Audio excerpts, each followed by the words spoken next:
Hi guys, আমি J, আমি Bob, আর তোমরা দেখছো দ্য বংস রিয়াকশন। আজকে চলে এসেছি আবার ইসলামিক একটা ভিডিও নিয়ে, যে ভিডিওটার নাম হচ্ছে আল্লাহ আবাবিল পাখি দিয়ে যেভাবে কাবা ঘর রক্ষা করেছিলেন। তাহলে বুঝতেই পারলে যে আল্লাহ আবাবিল পাখি দিয়ে যেভাবে কাবা ঘর রক্ষা করেছিলেন। এবং আমি যতদূর জানি এই কাবা ঘরটা যেখানে রয়েছে সেটা হচ্ছে মক্কাতে। এবং ইসলাম ধর্মের যে 5টি জরুরি কাজ যেটা রয়েছে, যেটা বলা হয়েছে যে ইসলাম ধর্ম অবলম্বী সমস্ত মানুষদেরকে এই 5টি কর্ম অবশ্যই মানতে হবে। সেই 5টি কর্মের মধ্যে একটি কর্ম হচ্ছে হজ যাত্রা, এবং এই হজ যাত্রাটা হচ্ছে এই কাবা ঘর যেখানে রয়েছে মক্কাতে, সেখানে একবার যেতেই হবে, জীবনে একবার যেতেই হবে। এবং এই কাবা ঘরের সম্বন্ধে বা এই কাবা ঘরের উপর নিয়ে যে ভিডিওটা আজকে আমাদের কাছে রিকোয়েস্ট এসে গেছে, বিগত কিছুদিন ধরে আমাদের ভাই বোন বন্ধুরা রিকোয়েস্ট করছিল যে দাদারা এই ভিডিওটার উপর রিয়াকশন দেন, এবং বাসরিয়া চ্যানেলের পাশাপাশি এই দ্য বিলিভার বাংলা যে চ্যানেলটা আছে সেখান থেকে ভিডিওগুলোর উপর রিয়াকশন প্লিজ দেন আপনারা। তো তাই জন্য ফাইনালি আজকে আমরা এই ভিডিওর উপর রিয়াকশন দিয়ে চলে এসেছি।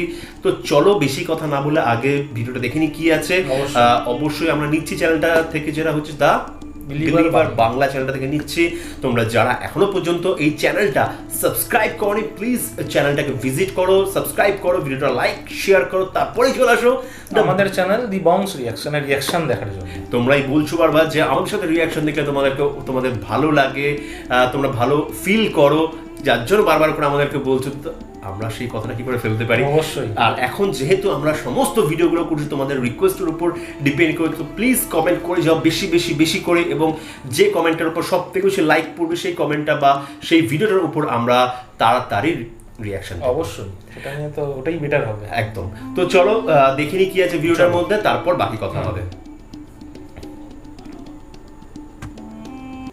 আপনি কি দেখেননি আপনার পালনকর্তা হস্তি বাহিনীর সাথে কিরূপ ব্যবহার করেছেন? তিনি কি তাদের চক্রান্ত নস্যাৎ করে দেননি? তিনি তাদের উপর প্রেরণ করেছেন ঝাঁকে ঝাঁকে পাখি, যারা তাদের উপর পাথরের কঙ্কর নিক্ষেপ করেছিল। অতঃপর তিনি তাদেরকে ভক্ষিত তৃণ সদৃশ্য করে দেন।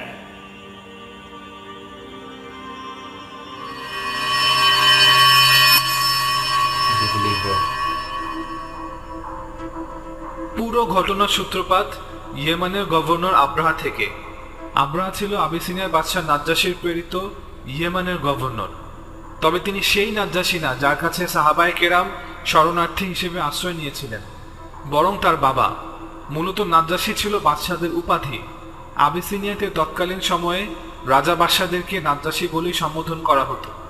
নাজ্জাশী যখন ইয়েমেনের কিছু এলাকা জয় করে, তখন ইয়েমেনে তার শাসন প্রতিষ্ঠার জন্য আব্রাহাকে তার গভর্নর করে পাঠায়।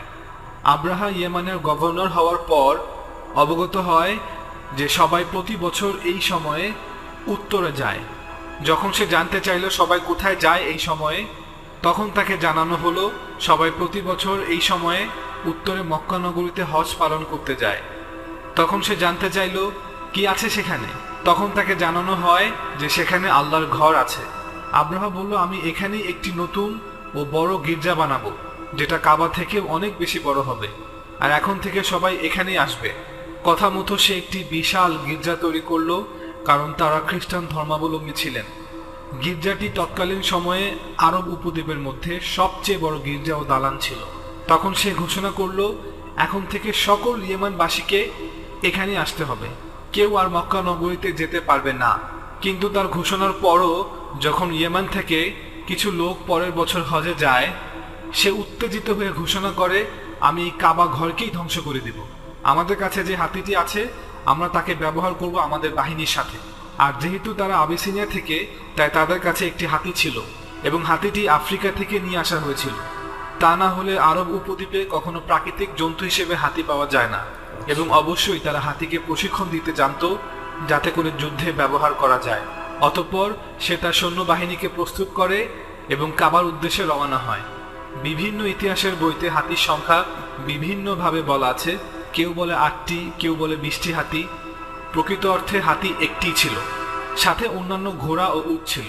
আর কোরআনেও স্পষ্টভাবে একটি হাতির কথাই বলা আছে, আল ফিল, অর্থাৎ একটি হাতি, বিশাল এক আফ্রিকান হাতি আর সাথে এক বাহিনী। বর্ণনাগুলোতে একথাও বলা আছে যে আব্রাহা একজন আরব বেদুইন ব্যক্তিকে সাথে করে নিয়ে আসে, যাতে সে তাদেরকে মক্কা নগরী পর্যন্ত পথ দেখিয়ে নিয়ে যায়। অতএব তারা রওনা হলো এবং যখন মক্কা নগরীর কাছাকাছি এসে পৌঁছলো, তারা একজন দূতকে পাঠিয়ে বলল, যাও এবং মক্কার সাইয়্যদকে অর্থাৎ তাদের নেতাকে খুঁজে বের করো এবং তাকে যে বলো, আমরা মারামারি যুদ্ধ করতে চাই না, আমরা এসেছি শুধু কাবা ঘরটিকে ভেঙে ফেলতে, তারপর যেভাবে এসেছি ঠিক সেভাবে ফেরত চলে যাব।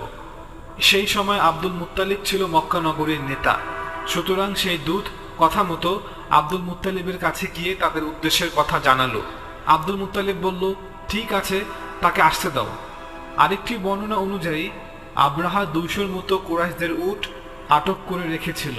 তখন আব্দুল মুত্তালিব তাদের কাছে গিয়ে বলল, দেখো, তোমরা যখন চাও শহরে প্রবেশ করে কাবা ঘর ভেঙে ফেলতে পারো, কোনো আপত্তি নেই, কিন্তু আমরা আমাদের উটগুলোকে ফেরত চাই। তখন উক্ত ব্যক্তি তাদেরকে আব্রাহার কাছে নিয়ে যায়। যখন সে তাঁবুতে প্রবেশ করলো, আব্রাহা তাকে দেখে বিস্ময় প্রকাশ করে। উঁচু এবং সুদর্শন, সে কার্যত তার আসন থেকে উঠে দাঁড়ায় এবং আব্দুল মুত্তালিবকে বলে, দেখো, তোমাদের সাথে আমার কোনো সমস্যা নেই, আমি শুধু তোমাদের কাবা ঘরটিকে ভেঙে দিতে চাই, তোমাদের উপর আমার ব্যক্তিগত কোনো আক্রোশ নেই। তখন আব্দুল মুত্তালিব বলল, আমি এখানে তোমার সাথে কাবা ঘর নিয়ে কথা বলতে আসিনি, আমি এখানে এসেছি উটগুলোর বিষয়ে কথা বলতে। এ কথা শুনে আব্রাহা আব্দুল মুত্তালিবের প্রতি সকল সম্মান হারিয়ে ফেলে। আব্রাহা বলল, আমি এখানে এসেছি তোমাদের পবিত্র ঘরকে ভেঙে ফেলতে, আর তুমি এসেছো সামান্য উটের বিষয়ে কথা বলতে। আব্রাহা ভেবেছিল আব্দুল মুত্তালিব কাবার বিষয়ে সমঝোতা করতে এসেছে, তাই সে এতক্ষণ সম্মান করছিল। যখন সে শুধু উট ফেরত চাইল, তখন সে আব্দুল মুত্তালিবের প্রতি সকল সম্মান হারিয়ে ফেলে। আব্দুল মুত্তালিব জবাব দেয় যে এটা আমার বিষয় না, এই ঘরের একজন প্রভু আছেন, তার দায়িত্ব এই ঘরকে রক্ষা করা, আর এই উটগুলোর মালিক আমি, তাই আমার দায়িত্ব এই উটগুলোকে রক্ষা করা। এ কথা শোনার পর আব্রাহা উটগুলো ফেরত দিয়ে দেয়। এদিকে কুরাইশরা আব্রাহার ভয়ে শহর ছেড়ে দূরে পাহাড়ে আশ্রয় নেয়, আর আব্দুল মুত্তালিব কাবার সামনে দোয়া করতে থাকে। এদিকে হস্তি বাহিনী মক্কার দিকে অগ্রসর হতে থাকে। ঠিক সেই সময় হাতিটি সামনে যেতে অপারগতা প্রকাশ করে। এক পর্যায়ে তারা তাকে মারতে শুরু করে, কিন্তু সে সামনে এগোতে চায় না। কে থামিয়েছে তাকে? আল্লাহ। যখন তারা আলোচনা করছিল এখন কি করা যেতে পারে, ঠিক সেই সময় দূর থেকে ঝাঁকে ঝাঁকে পাখি আসতে শুরু করে। তারা দেখল পাখিগুলো দূর থেকে তাদের দিকে আসছে, আর সেই পাখিদের কাছে ছিল 3টি করে পাথরের কণা, ছোট ছোট পাথর। এবং যখন পাখিগুলো নিকটে আসলো, তখন অনেক উপর থেকে সেই পাথরের কণাগুলোকে নিচে ফেলে দিল এবং পাথরের আঘাতে বিদ্ধ হয়ে অনেকে ওই স্থানেই মারা গেল, আর বাকিরা গুরুতরভাবে আহত হয়েছিল। আব্দুল মুত্তালিব আগেই বলেছিল এই ঘরের একজন মালিক আছে, তিনিই এর হেফাজত করবেন। আল্লাহ তাআলা এই ঘটনাকে উল্লেখ করে পবিত্র কোরআনে বলেন,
কি দেখেননি আপনার পালনকর্তা হস্তি বাহিনীর সাথে কিরূপ ব্যবহার করেছেন?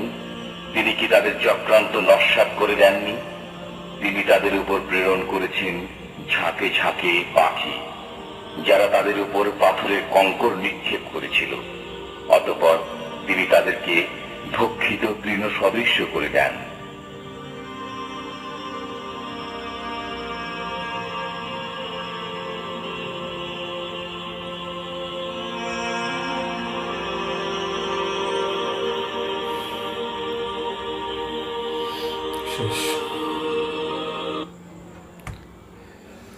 বেশ সুন্দর এবং অনেক কিছু জিনিস শিক্ষণীয় আছে এখানটা থেকে, এই ভিডিও থেকে অনেক কিছু জিনিস শিক্ষণীয় আছে।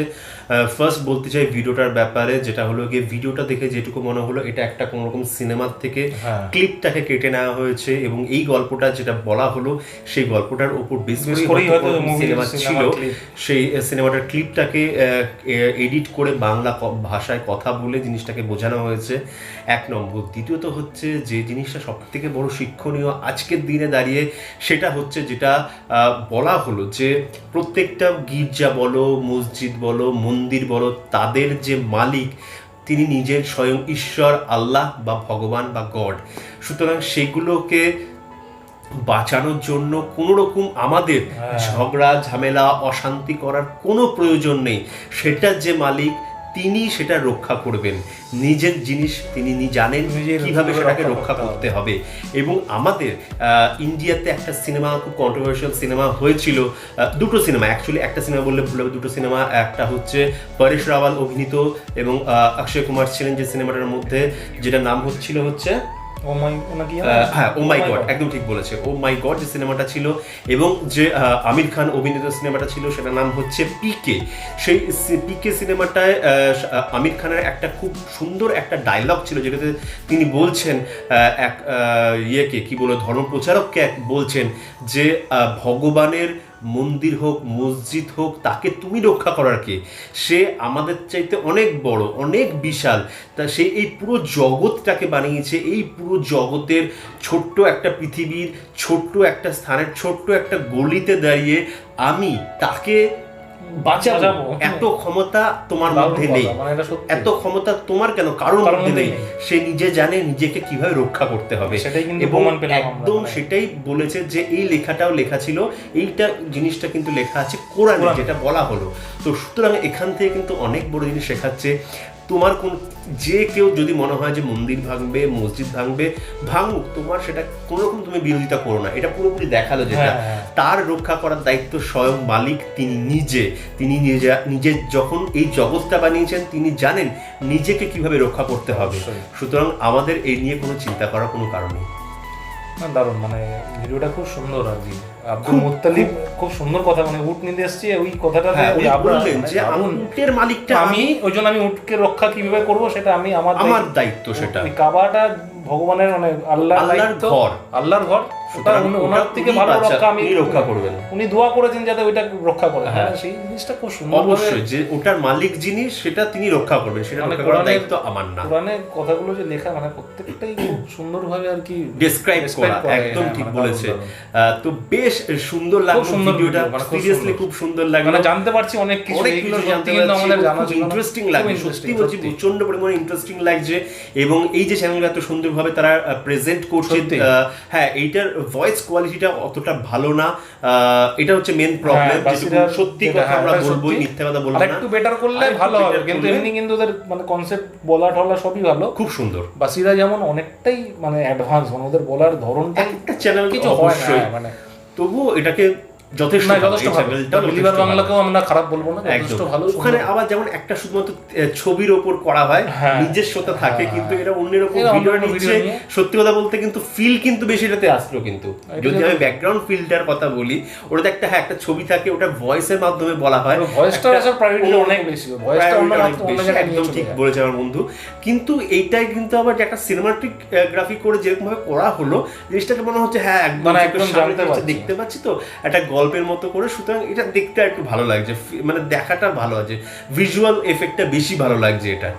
তো যাই হোক বেশ ভালো লাগলো সত্যি কথা, এবং মানে যেটা আমি বললাম এটা থেকে প্রত্যেকটা মানুষের শেখা উচিত, এই ভিডিওটা থেকে অন্তত প্রত্যেকটা ধর্মের প্রত্যেকটা মানুষের শেখা উচিত যে এইসব জিনিস নিয়ে একদম তোমরা ঝামেলায় জড়িও না নিজেকে।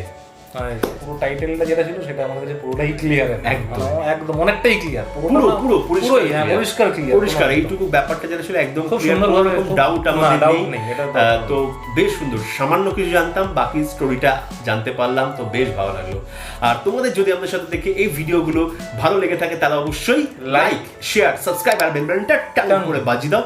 যারা আমাদের চ্যানেল নতুন তারা চ্যানেলটা তাড়াতাড়ি সাবস্ক্রাইব করে নাও। আর কমেন্ট করতে একদম ভুলে যাও না, এইভাবেই কমেন্ট করে যাও, এইভাবেই ভালোবাসা দিও। ভালোবাসা তোমাদের জন্য প্রচুর, ভালোবাসা দিচ্ছ বলেই সব রকমের ভিডিও নিয়ে আমরা আসছি। একদম তোমরা বলেছো যে ইসলামিক ভিডিও দাদা করুন, সেটা নিয়ে আমরা একের পর এক করে যাচ্ছি, আর সত্যি আমাদের ভালো লাগছে বলেই আমরা এই ভিডিওগুলোর উপর রিঅ্যাকশন দিচ্ছি। একদম এই না যে তোমরা বলছো বলেই দিচ্ছি, আমাদের কোনো মন থেকে সত্যি ভিডিওগুলো অনেক শিক্ষণীয়, অনেক কিছু জানতে পারছি, খুব ভালো লাগে যে এত কিছু আমরা সত্যি জানতাম না, সত্যি ভালো লাগছে। এইভাবেই ভালোবাসা দাও, আর অবশ্যই আমাদের যে গ্রুপটা আছে ফেসবুকে সেটা অবশ্যই জয়েন করো, পেজটাকে লাইক করো, একদম এইভাবে লাইক করো ভাইয়ের মতো, একদম লাইক করে পুরো ছড়িয়ে দাও, শেয়ার করে একদম চারদিকে ছড়িয়ে দাও, হোয়াটসঅ্যাপ, ইনস্টাগ্রাম, টুইটার, যত সোশ্যাল মিডিয়া সব জায়গায়, বন্ধু বান্ধব, অফিস কলেই, XYZ কাউকে ছেড়ো না। আর চোখে দেখো, আর চোখে দেখো, কখন বলবে, কাউকে ছেড়ো না। আর ইনস্টাগ্রামে অবশ্যই আমাদেরকে ফলো করো বেশি করে, একদম বেশি করে, যাতে আমাদের একটু লোকজন চিনতে পারে। তোমরা যেমন চিনতে পারো, আরো দু একজন যদি চিনতে পারে আমাদের, সেটাই একদম। আর ইউটিউবে যে চ্যানেল লিঙ্কটা আছে বেশি করে শেয়ার করো, যাতে আমাদের সাবস্ক্রাইবার্স আর ভিউয়ার্স বেশি করে বাড়ে। তোমাদের সাপোর্ট আমাদের প্রচুর দরকার। তো সবাই ভালো থাকো, সুস্থ থাকো, সবাইকে ভালোবাসা ছড়িয়ে দিও। পরের ভিডিও তোমার সাথে দেখাবো, ততক্ষণ জানো টাটা।